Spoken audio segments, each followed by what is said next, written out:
नमस्कार. श्री रमेश बावकर लिखित ज्ञानतेचं देव ही श्री ज्ञानेश्वर महाराजांच्या जीवनावरील कादंबरी आपण वाचत आहोत. आज आपण 16व्या प्रकरणाला सुरुवात करतो आहोत. संध्याकाळचा गार वारा अंगावर घेत विठ्ठलपंत नदीकाठी बसले होते. मावळतीच्या सूर्याकडे पाहत असतानाच तो डोंगर माथ्यावर टेकलेला त्यांना दिसला. एखाद्या सलज्ज व विनयशील स्त्रीने पाठीवर सुटलेला पदर जसा आवरून घेऊन पुढे खोचून टाकावा तसे या संध्यादेवीने पाठीमागे पसरलेला किरणाचा पसारा आवरून घेतला होता व ती डोंगराआड उतरू लागली होती. पश्चिमेची लाली फिकी पडत चालली होती तर पूर्वेकडील दिशा अंधाराच्या पडद्याआड लपू लागल्या होत्या. विठ्ठलपंतांना आठवले की आज सकाळी उषादेवीच्या स्तवनात त्यांनी एक ऋचा म्हटली होती. ती ऋचा ते पुन्हा म्हणाले कारण ती ऋचा संध्याकाळच्या निशादेवीच्या दृष्टीनेही योग्यच होती. त्या ऋचेचा अर्थ खालीलप्रमाणे होता: उषा गोरी कृष्णा तरीच विरुद्धच्या रूपी निशा, अनेका जन्मीच्या असती भगिनी एकमतीच्या, शिवाशिवी खेळाही अविरत चाले समयीचा, प्रतिबंधा ना त्यात बघत पथी एक दुजीचा. या सृष्टीचक्राचा विचार करण्यात विठ्ठलपंतांचा कितीतरी वेळ गेला. पण जेव्हा ते भानावर आले तेव्हा त्यांना कळून आले की अंधाराने त्यांना व त्या सृष्टीला चहूबाजूंनी व्यापून टाकलेले आहे. आजूबाजूला दिसणारे डोंगर, टेकड्यांच्या झाडामाडाच्या आकृत्या पुसट झालेल्या आहेत. आकाश चांदण्याने फुलून आलेले आहे. खाली इंद्रायणी झुळझुळ वाहत आहे आणि त्यांना खालील अर्थाची ऋग्वेदातील रात्री सुक्ताची एक ऋचा आठवली: पृथ्वीतील भूभाग उंच सकल व्यापून आकाश ते, तेजाने तम मंद रात्री करीते देवीनी तारे ग्रहे. बाहेर अंधार दाटत चालला होता तसा विठ्ठलपंतांच्या मनातही अंधार दाटत चालला होता. निवृत्ती 6 वर्षाचा झाला होता. संन्यास दीक्षा घेऊन संसारात पडल्याबद्दल ब्राह्मण समाजाने त्यांना वाळीत टाकले होते हे विठ्ठलपंतांनी स्वीकारले होते. आता मुले झालीत, त्यांना तरी स्वीकारावे, समाजात सामावून घ्यावे यासाठी काहीतरी प्रयत्न करणे आवश्यक होते. निवृत्ती ज्ञानाची मुंज लावून दिली म्हणजे त्यांना विद्याग्रहणाचा अधिकार येईल, म्हणजे त्यांना काशी क्षेत्री पाठवता येईल. त्यानंतर 2-3 वर्षात सोपान मोठा होईल, त्यालाही मुंज करून काशी क्षेत्री पाठवावे. बाकीचे पुढचे पुढे पाहता येईल. पण हा प्रश्न कोणासमोर उभा करावा असा विचार विठ्ठलपंत करत होते. तोच त्यांना पावलांचा आवाज आला. त्यांनी मागे वळून पाहिले. प्रकाश अंधुक असला तरी व्यक्ती उठून दिसत होती. एक उमदे ब्रह्मतेज त्यांच्यासमोर उभे होते. नमस्कार प्रतिनमस्कार झाला. ती व्यक्ती गावातील नव्हती म्हणून तिने विठ्ठलपंतांना ओळखले नाही. म्हणून विठ्ठलपंत म्हणाले, आपण गावात पाहुणे दिसता. होय, मी गणेश शास्त्री बुवांचा मेहुणा आहे. नाशिकला असतो. अस्मादिकांना नरहर शास्त्री म्हणून ओळखतात. या देहाला विठ्ठलपंत म्हणतात. येथे मागच्या बाजूसच राहतो. एवढ्या रात्री येथे बसून कसले चिंतन चालू आहे? एका समस्येवर विचार करतोय. आपण आलात, मला आनंद झाला. आपल्यासारख्या धर्मशास्त्राच्या जाणकाराचा ही समस्या सोडवायला उपयोग होईल. समस्या तरी कळू द्या. सुटण्यासारखी असेल तर विचार करू. ज्ञानप्राप्तीसाठी संन्यास घेण्याची अट असल्याने एका व्यक्तीने संन्यास घेतला. संन्यास घेतल्यामुळे त्याने ठरवले की आता पुन्हा संसाराकडे वळायचे नाही. पण कालांतराने त्या व्यक्तीच्या गुरुला कळले की या व्यक्तीचे पूर्वी लग्न झाले आहे. लग्न झाले असूनही ज्ञानप्राप्तीसाठी विवाहित नाही असे खोटे सांगून संन्यास घेतला. विवाहित असून खोटे बोलून संन्यास घेतला या चुकीबद्दल त्याच्या गुरूंनी पुन्हा संसार सुरू करण्याची आज्ञा दिली. गुरु आज्ञेप्रमाणे त्याने संसार सुरू केला म्हणून समाजाने त्याच्यावर ग्रामण्य केले. त्यानंतर त्याला 4 मुले झाली. तेव्हा समस्या अशी आहे की या 4 मुलांना समाज स्वीकारेल की नाही. गृहस्थाने चूक केली, त्याची फळे त्याला मिळतील व तो स्वीकारेलही. पण निष्पाप मुलांना हा दोष लागणार नाही ना? ओहो, समस्या फारच गुंतागुंतीची आहे. उलट्या क्रमाने आश्रमाचे उल्लंघन करणे धर्माला मान्य असल्याचे माझ्या वाचनात नाही. त्यामुळे ती व्यक्ती बहिष्कृत होणे साहजिकच आहे. पण मुलांना शुद्ध करून घेणे शक्य आहे का याचा विचार करता येईल. विठ्ठलपंतांना नरहर शास्त्रीचे बोलणे ऐकून फार बरे वाटले. एक आशेचा किरण त्यांच्या डोळ्यासमोरून सरकून गेला. विलंब न लावता विठ्ठलपंत म्हणाले, ह्याचा विचार कसा करता येईल? कोण याचा विचार करून अधिकारवाणीने निर्णय देऊ शकेल? का? आपण या विषयात फारच रस घेताय. कोणाची आहे ही समस्या? माझी स्वतःची. नरहर शास्त्रींना विठ्ठलपंतांचा कातर आवाज जाणवला. विठ्ठलपंतांनी आपली सारी हकीकत नरहर शास्त्रींना सांगितली. त्यांनीही ती शांत व अस्तेवाईकपणे ऐकून घेतली. ते सर्व ऐकून त्यांना वाईट वाटले. एका व्युत्पन्न ब्राह्मणाचे आयुष्य असे वाया जात असल्याबद्दलही वाईट वाटले. मला वाटते आपण गावातील ब्राह्मणांना गणेश शास्त्रींच्या तर्फे सांगून एक ब्रह्मसभा भरवावी. तेथे तुम्ही सर्वांशी विचारविनिमय करावा व जो निर्णय होईल तो मी आनंदाने स्वीकारायला तयार आहे, विठ्ठलपंत म्हणाले. ठीक आहे, बराच अंधार झाला आहे, मी माझ्याकडून प्रयत्न करतो. विठ्ठलपंत म्हणाले, मी आपणास घरापर्यंत सोडावयास येतो. आपणाला अंधारात रस्ता लक्षात येणार नाही, नवीन आहात ना. आणि दोघे अंधारात दिसेनासे झाले. विसोबा जोड्याचा चटचट आवाज करीत भराभर चालले होते. त्यांच्या चालण्याची दिशा अर्थातच महादेव भट्टांचे घर होते. गावात मुद्गल शास्त्री म्हणून एक मोठे प्रस्थ होते, पण ते जरा मवाळ होते. द्वेष मत्सर करणे हा त्यांचा स्वभाव नव्हता. विठ्ठलपंतांनी संन्यास घेऊन गृहस्थाश्रमात प्रवेश केला हे धर्माला सोडून केले एवढेच ते म्हणत. बाकी त्यांच्या तोंडून कोणाविषयी अपशब्द येणार नाहीत. त्यामुळे विसोबांना त्यांच्याकडे जाण्यात रस नव्हता. महादेव भट्टांचा व विसोबांचा स्वभाव जमत होता, त्यामुळे दोघांची गट्टी जमली होती. महादेव भट्टाच्या घराच्या पायऱ्या चढता चढता विसोबांनी डोकावून पाहिले, तेव्हा महादेव भट्ट लोडाला टेकून डोळे मिटून बसले होते. विसोबा ओसरीच्या पायऱ्या चढता चढता म्हणाले, काय महादेव भट्ट, आज वामकुक्षी झाली नाही की काय? वामकुक्षी झाली, पडलो होतो उगाच डोळे मिटून. हां बोला, काय म्हणता? बसा, इथे बसा, असे जवळच बसा. विसोबा पुढे सरकून बसत म्हणाले, गणेश शास्त्रींकडे म्हणे कोणी नाशिकचे नरहर शास्त्री आले आहेत. हो माहीत आहेत, मोठे विद्वान गृहस्थ आहेत. नाशिकमध्ये त्यांचा बराच दबदबा आहे म्हणे. ते असू द्या हो, आपल्याला काय करायचं आहे त्यांचा मोठेपणा, महत्त्वाची गोष्ट पुढे आहे. हां बोला, पुढे काय? त्यांनी धर्मसभा भरवण्याचे ठरवले आहे. गणेश शास्त्रीच्या नोकराने सगळ्या अलंकापुरीवर ब्राह्मणांना सिद्धेश्वराच्या मंदिरात बोलवले आहे. पण धर्मसभेपुढे कोणता प्रश्न आहे माहीत आहे का? विठ्ठलपंतांचा प्रश्न आहे. मग मला बोलवणे कसे नाही? असे काय करता महादेव भट्ट, तुमचेही नाव आहे. पण त्यांच्या नोकराने मला आमंत्रण दिले व पुढे मुद्गल शास्त्रींकडे गेला, तोवर मी इकडे धावत आलो. इतक्यात गणेश शास्त्र्यांच्या नोकराने प्रवेश केला व महादेव भट्टांना धर्मसभेचे आमंत्रण दिले व तो निघून गेला. महादेव भट्टांनी सर्व मजकूर वाचला व ते सरसावून बसत म्हणाले, आला का आता आमच्या पाया पडत? मग विसोबा, तुमचा काय सल्ला आहे? काय मत द्यायचे आपण?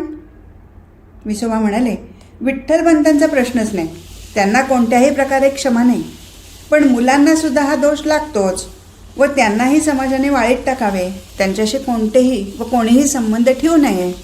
संन्याशाची प्रजा ही शूद्राहून शूद्र आहे, असे आमचे स्पष्ट मत आहे. तुमचे आमचे मत एकच, चांगली जिरवली पाहिजे या विठ्ठलपंताची. पण काय हो महादेव भट्ट, समजा पुढे असा प्रश्न निघाला की पश्चात्तापाने शुद्धी करून घेता येते का, तर तुमचे काय मत आहे? विसोबा, हा काय प्रश्न आहे?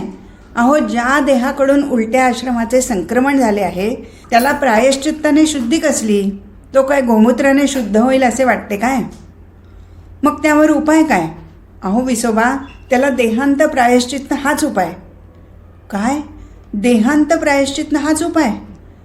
तुम्हाला विचारल्यास तुम्ही भर सभेत हे प्रायश्चित्त सांगणार आणि धर्मसभेला हे मान्य होईल? हो हो, धर्मसभेपुढे मी हेच सांगणार आणि त्यांना तसे पटवूनही देणार आहे मी. काय वाटलं तुम्हाला? विसोबांच्या अंगावर काटा आला. ते झटकन उठले व महादेव भट्ट पुढे काही बोलण्याच्या आधीच ते बाहेर पडले. विसोबांना विठ्ठलपंतांविषयी राग असेल. त्यांनी केले ते चूक, धर्मबाह्य आहे, त्याला शिक्षा म्हणून त्याच्यावर ग्रामण्य केले इथपर्यंत ठीक आहे. पण त्यांना प्रायश्चित्त म्हणजे देहांत प्रायश्चित्त म्हणजे अतिच झाले. महादेव भट्टांच्या द्वेषाची मजल एवढी जाईल अशी विसोबांना कल्पना नव्हती. विसोबा स्वतःचीच विचार करत रस्ता चालत होते. दुपारची जेवणे नुकतीच झाली होती. निवृत्ती ज्ञानदेवाकडून काही पाठांतर करून घेत होता. सोपान मुक्ताला खेळवत होता. मुक्ता सोपानची बोटे धरून तोंडात घालत होती. त्याची सोपानला मौज वाटत होती. विठ्ठलपंत एका कोपऱ्यात बसून कसला तरी विचार करत होते. रुक्मिणीने काम आवरले व ती विठ्ठलपंतांजवळ आली. रुक्मिणीने विचारले, कसला विचार चाललाय आज? काल तुला म्हणाला होतो ना, ते नरहर शास्त्री नाशिकचे. होय हो, म्हणाला होतात खरे. त्यांनी आज धर्मसभा बोलवली आहे. अलंकापुरीचे व शेजारील गावचे ब्रह्मवृंद जमणार आहेत. त्यांच्यापुढे आपला प्रश्न ठेवला जाईल, त्यावर चर्चा होईल व ते काय ते निर्णय देतील. पाहायचे काय होते ते.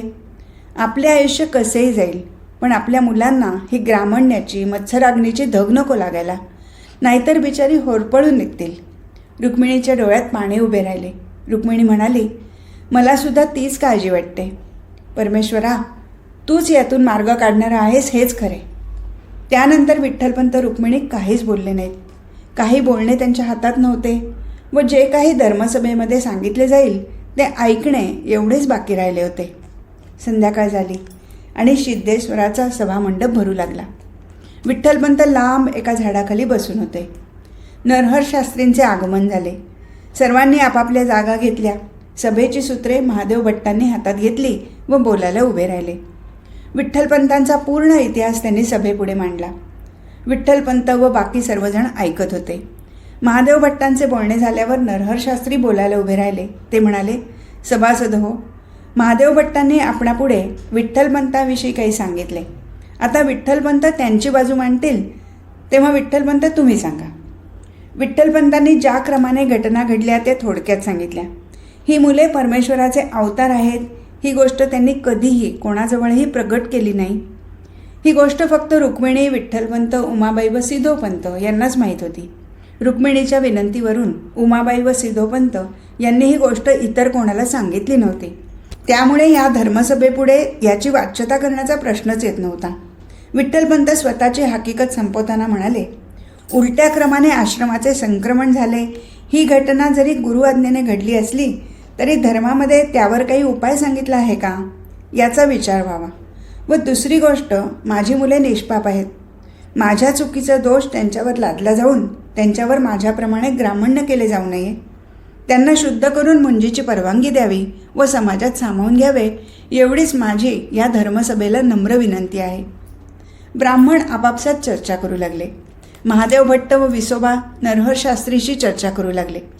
महादेव भट्ट म्हणाले, शास्त्री बुवा, ऐकलत कसे शब्द फिरवलेत ते. अहो म्हणे, ज्ञानार्जनासाठी संन्यास घेतला व ज्ञानार्जनासाठी खोटे बोलावे लागले. काय मोठा ज्ञानाचा भोकेला ना.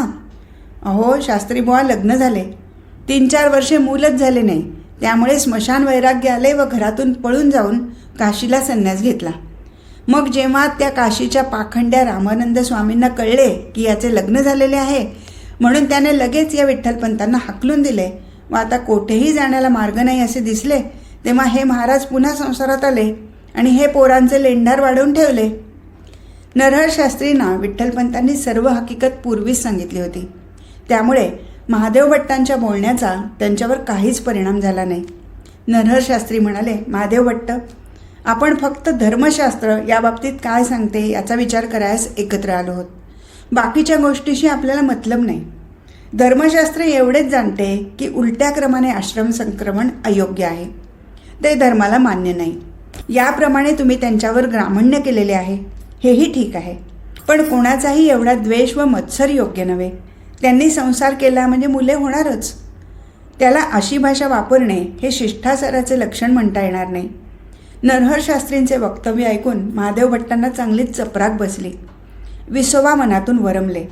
नरहर शास्त्रीने इतरही ब्राह्मण विद्वानांशी चर्चा केली. इतर ब्राह्मण बोलावयास सभ्य होते. ते हे नरहर शास्त्रींच्या लक्षात आले. त्यांनी सर्व सभेला शांत राहण्यासाठी हात वर केला. सभा शांत झाली. नरहर शास्त्री सभेला उद्देशून बोलण्यासाठी उभे राहिले. धर्मसभेचे सभासद हो, विठ्ठलपंतांनी आपल्यापुढे जी समस्या टाकली आहे तिचा आपण सर्वांनी अगदी पूर्ण विचार केला आहे असे मला वाटते. त्यातून एकूण असे निष्पन्न झाले आहे की धर्मग्रंथातून अशा प्रकारे उलट्या क्रमाने आश्रम धर्माचे आचरण धर्माला मान्य नाही. त्यामुळे त्यांना समाजाने दूर केले आहे ते योग्यच आहे. अर्थात या बाबतीत विठ्ठलपंतांचीही काही तक्रार नाही.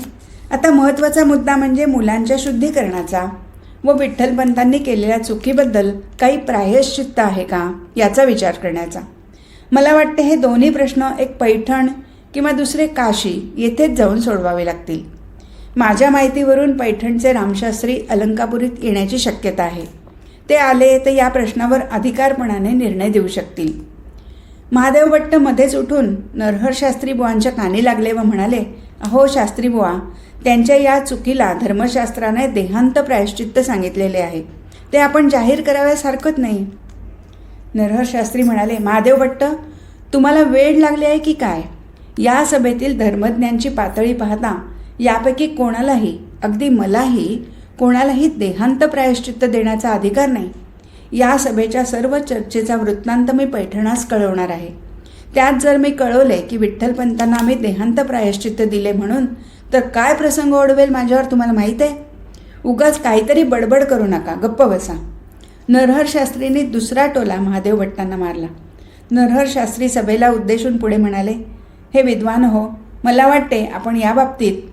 विठ्ठलपंत मध्येच म्हणाले, क्षमस्व महाराज, माझी एक शंका आहे की मी जे काही ज्ञान मिळवले आहे ते मी माझ्या मुलांना देऊ शकतो का नाही याचा मला सभेकडून निर्णय पाहिजे.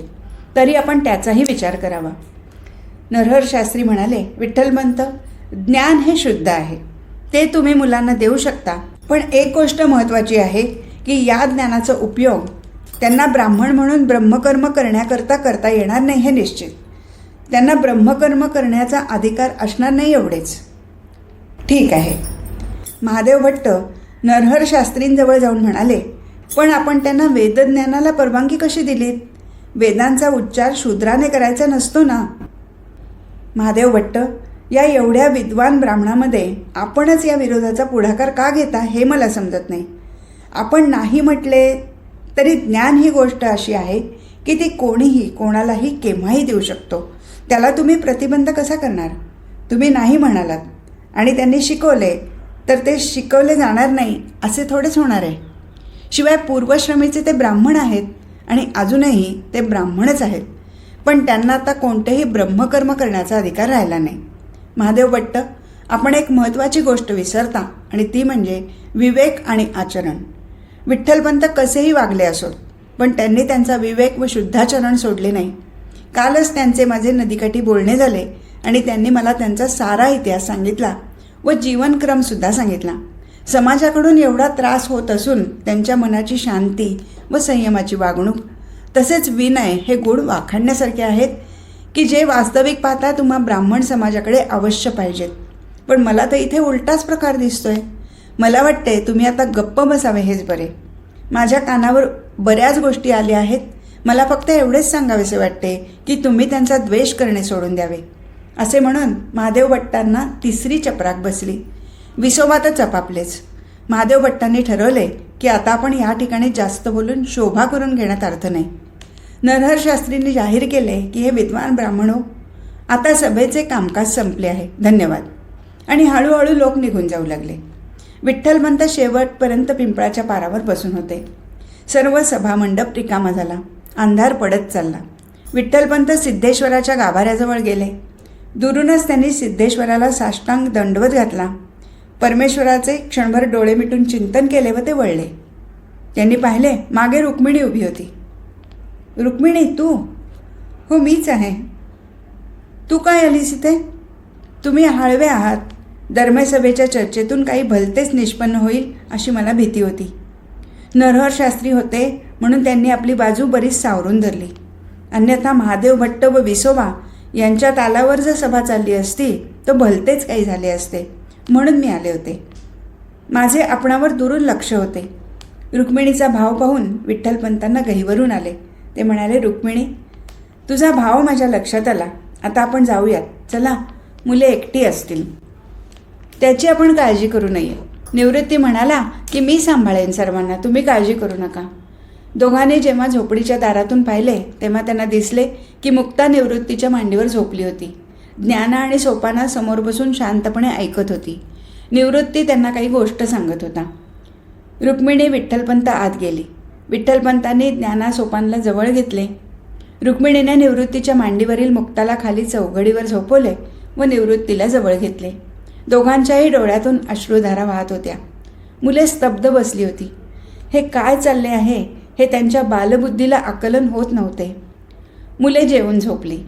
रुक्मिणीचे काम आटोपले. विठ्ठलपंत ब्रह्मसूत्राचा ग्रंथ पाहत होते.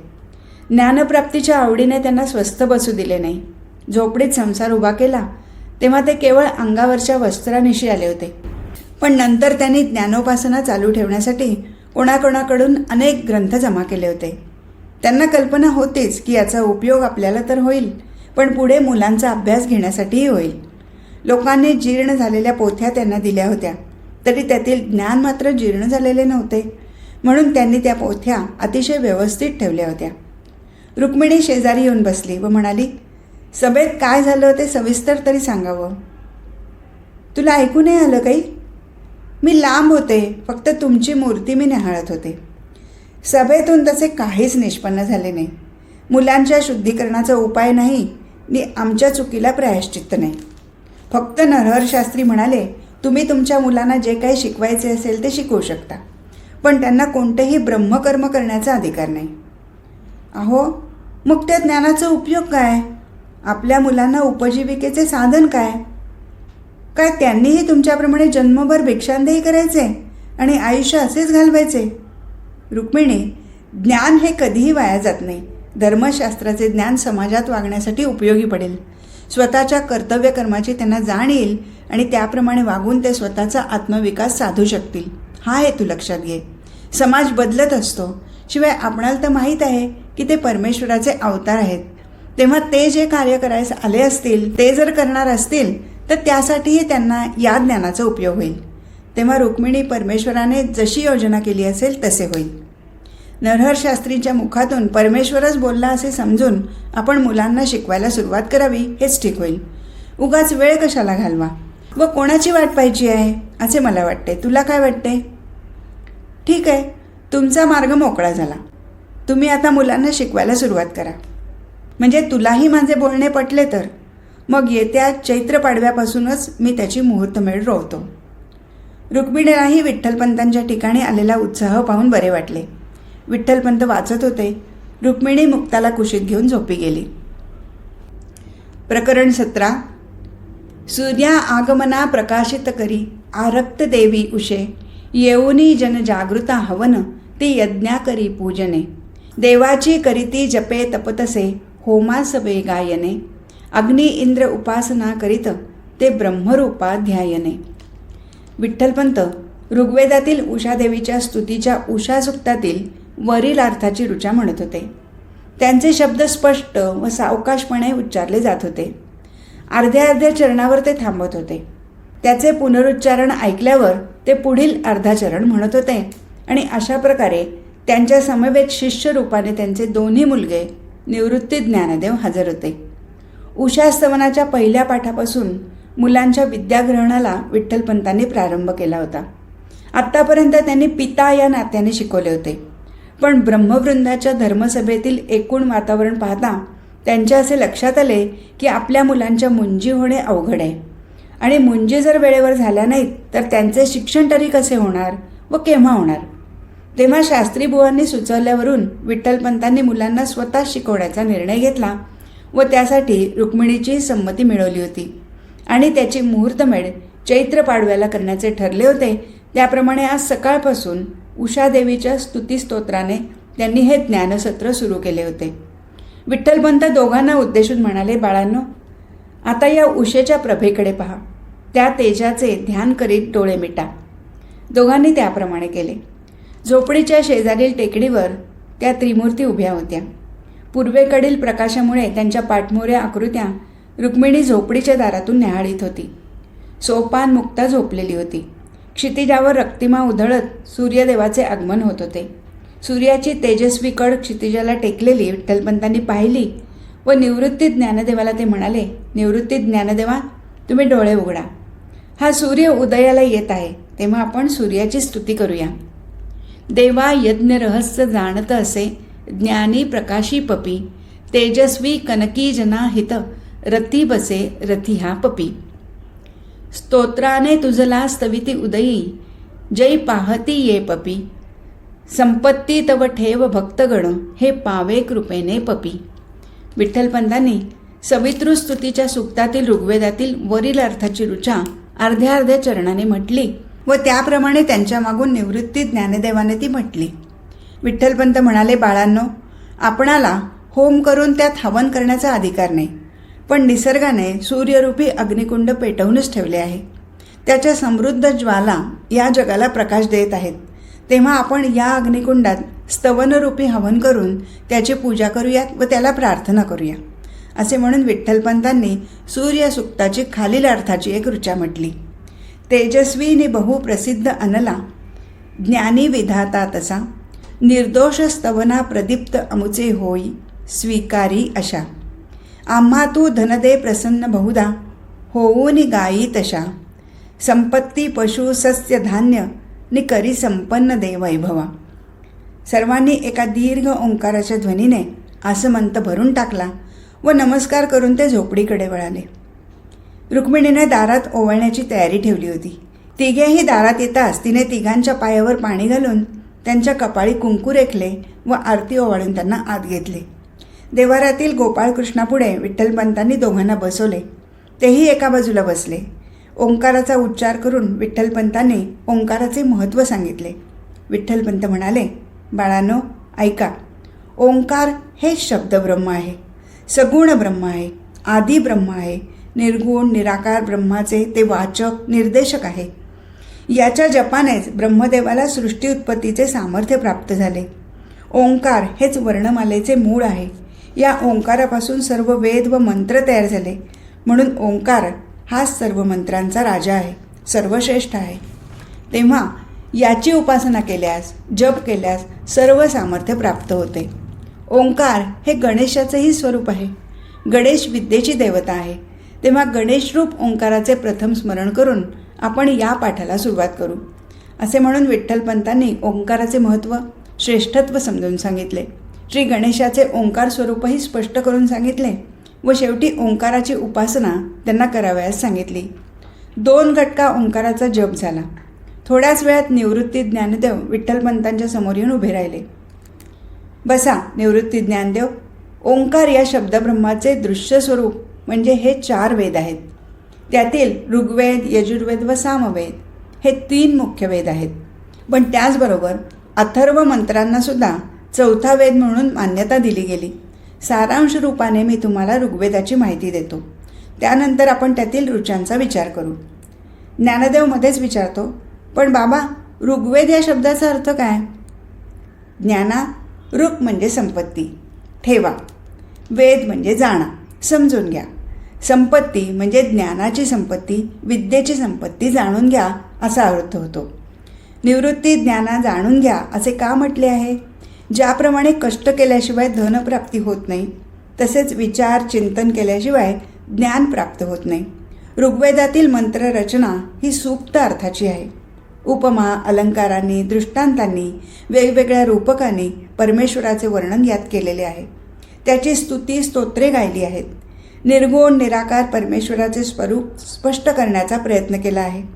अनेक ऋषीमुनींनी या परमेश्वराचे स्वरूप स्पष्ट करताना वेगवेगळ्या देवतांची रूपे त्याला दिलेली आहेत. ऋग्वेदात पंचमहाभूते, पृथ्वी, सृष्टी, सप्तभुवने यांच्या निर्मितीचे रहस्य वर्णन केले आहे. पण ते सर्व स्तुती स्तोत्राच्या रूपाने असल्याने सहज वाचून समजत नाही. तर त्यासाठी गुरुकुलात राहून ही विद्या संपादन करायच पाहिजे. मगच त्याचे योग्य ज्ञान होते. म्हणून त्यांना वेद म्हटले आहे. शिवाय ज्ञानदेवा, जाणा हा आदेशच आहे. याचा अर्थ त्यातील सिद्धांत हे सत्य व सिद्ध आहेत. त्यावर शंका घेऊन केवळ काल्पनिक म्हणून त्याकडे दुर्लक्ष करण्यासारखे नाही. म्हणून त्यात जे प्रतिपादन केले आहे ते खरे मानून त्यातील रहस्य समजून घेणे आवश्यक आहे. निवृत्ती म्हणाला, बाबा, पण हे जाणल्याने काय होते? या प्रकारचे ज्ञान नसलेले कितीतरी लोक या जगात आहेत. त्यांचे जीवन कुठे अडल्यासारखे वाटत नाही. शिवाय कित्येक ब्राह्मण असे असतील की त्यांना हे सर्व ज्ञान घेणे जमले नसेल व त्यांनी तसा प्रयत्नही केला नसेल. मग त्यांच्या ब्राह्मणत्वाला तरी कुठे बाध येत आहे? रुक्मिणी हा संवाद ऐकत होती. तिला निवृत्तीची शंका ऐकून कौतुक वाटले. रुक्मिणीच्या वडिलांना, सिद्धोपंतांना तरी कुठे एवढे माहीत होते, पण त्यांच्या जीवनात खरोखरीच कुठे अडले नाही. त्यामुळे विठ्ठलपंत आता या प्रश्नाला काय उत्तर देतात हे ऐकण्यास रुक्मिणी उत्सुक होती. विठ्ठलपंतांनी रुक्मिणीकडे पाहिले. त्यांच्या अपेक्षेप्रमाणे रुक्मिणीला हा प्रश्न आवडला हे तिच्या चेहऱ्यावरून विठ्ठलपंतांना कळून आले. ते म्हणाले, निवृत्ती, तू तर अगदी महत्त्वाची शंका विचारलीस. तुझे म्हणणे एकदम बरोबर आहे की या प्रकारचे ज्ञान पुष्कळ लोकांना नाही, तरी त्यांचे जीवन कुठेही अडत नाही. निवृत्ती, जीवन म्हणजे काय? 2 वेळा जेवणे, झोपणे याला जीवन असे म्हणायचे असेल तर मनुष्यापेक्षाही अज्ञानी असलेले पशुपक्षी, मृग, कीटक, जलचर प्राणी असे जीवन जगत असतात. परमेश्वराने जन्मलेल्या प्रत्येक प्राण्याच्या अन्नाची सोय केलेली आहे. प्रयत्नाने त्याने मिळवायचे आहे एवढेच. पण या सगळ्या प्राण्यात मनुष्याला परमेश्वराने मन व बुद्धीही जास्त दिली आहे की ज्याचा त्याने उपयोग करायचा आहे. 2 वेळा जेवणापुरते मिळवायचे एवढेच जर ज्ञान मनुष्यानेही आत्मसात केले तर तो व प्राण्यामध्ये वेगळेपणा काय राहिला सांग बरे. खरे आहे बाबा. मग या बुद्धीचा उपयोग मनुष्याने कशासाठी करायचा आहे? तर परमेश्वराची अशी इच्छा आहे की मनुष्यानं परमेश्वराचे ज्ञान करून घ्यावे. परमेश्वर कसा आहे? आपण आजच्या सकाळच्या उषादेवी, सवितृदेव व अग्निदेव यांच्या स्तवनात काय मागितले आहे? तर आपण ज्ञानवान व्हावे असे मागितले आहे.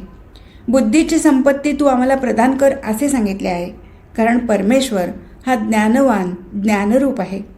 मानवाने परमेश्वराचे स्वरूप जाणून घेतल्याने परमेश्वराला आनंद होतो व परमेश्वर त्या मानवाला, पुरुषाला आपले वैभव, सामर्थ्य प्रदान करतो.